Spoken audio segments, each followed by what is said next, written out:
Recent గా నేను ఒక వీడియో చూశానండి. Is a motivational speaker. తను మన బ్రెయిన్ అసలు ఎలా వాడుకోవాలని చెప్పేసి చాలా ఇంట్రెస్టింగ్ థింగ్ చెప్పాడు. మన బ్రెయిన్ ఏంటంటే ఒక కంప్యూటర్ తో పోల్చాడు. కంప్యూటర్ కి మనం చిన్నప్పుడు చదువుకున్నాం 3 పార్ట్స్ ఉంటాయి. మెమరీ, సెంట్రల్ ప్రాసెసింగ్ యూనిట్ అని చెప్పేసి, దెన్ మానిటర్ అని ఉంటది. ఉదాహరణకు మన పాత ఫోటోస్ అన్ని మెమరీ కార్డ్ లో స్టోర్ చేసుకున్నాం. సో నాకు పోయిన సంవత్సరం ఫోటోలు కావాలని నేను వెంటనే కమాండ్ ఇస్తే ఈ ప్రాసెసింగ్ యూనిట్ ఏం చేస్తుంది, ఆ ఫోటోస్ అన్ని తీసుకొచ్చి వెంటనే మన ముందు పెట్టేస్తుంది. సపోజ్ అదే మెమరీ సిస్టమ్ లో స్పేస్ ఉంది కదా అని చెప్పేసి మొత్తం సినిమాలు అన్ని యాడ్ చేస్తే, అదే సేమ్ కమాండ్ ఇచ్చి పాత ఫోటోలు కావాలన్నప్పుడు చాలా స్లోగా నిదానంగా అనలైజ్ చేసి ఇస్తుంది. మనకు కొన్ని ఎర్రర్స్ కూడా ఉంటాయి, గమనించారో లేదో.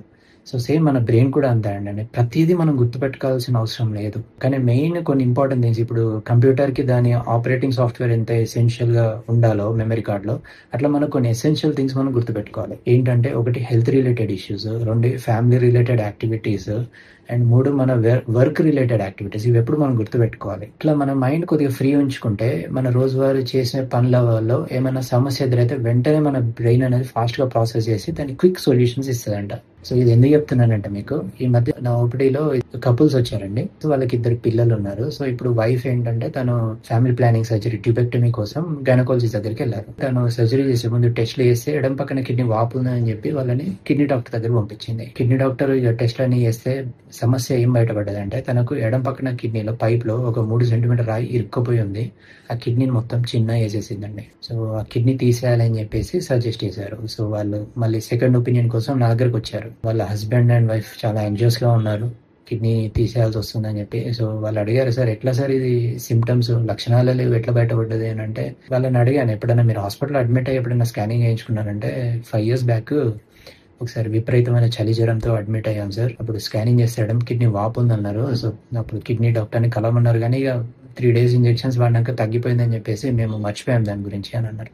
ఇందులో తెలిసింది ఏంటంటే, అదే 5 years బ్యాక్ తనకు అదే నొప్పి తగ్గకుండా అట్లనే ఉంటే తను వాళ్ళు ఖచ్చితంగా టెస్ట్లు చేసుకునేది, ఆ స్టోన్ తీసేసుకునేది. ఆ నొప్పి తగ్గిపోయింది కదా, సో దాన్ని మర్చిపోయారు. మన శరీరానికి నొప్పి అనేది one of the most important thing అండి. అది ఎప్పుడు మనని నొప్పి వస్తుంటే ఈ భాగంలో గుర్తు చేస్తూ ఉంటుంది, నీకు ఏదో ఇబ్బంది అవుతుంది, పోయి చూపించుకోని.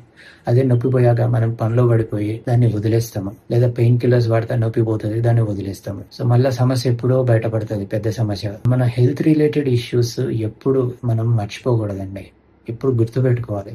పెయిన్ తగ్గినా కానీ ఎందుకు వచ్చింది, కారణాలు, లేదా ఎవరైనా అడ్వైజ్ ఇస్తే దాన్ని మళ్ళీ గుర్తుపెట్టుకోవాలి ఖచ్చితంగా. సో అందుకే ఈ వీడియోలో చెప్పినట్టుగా మన హెల్త్ రిలేటెడ్ ఇష్యూస్ ఏవైనా సరే, ఫ్యామిలీ రిలేటెడ్ యాక్టివిటీస్, అండ్ 3వది వర్క్. సో ఈ 3 ఇప్పుడు మనం గుర్తుంచుకోవాలి, ఎప్పుడు మన దృష్టిలో ఉండాల్సిందే. Hope this video helps you.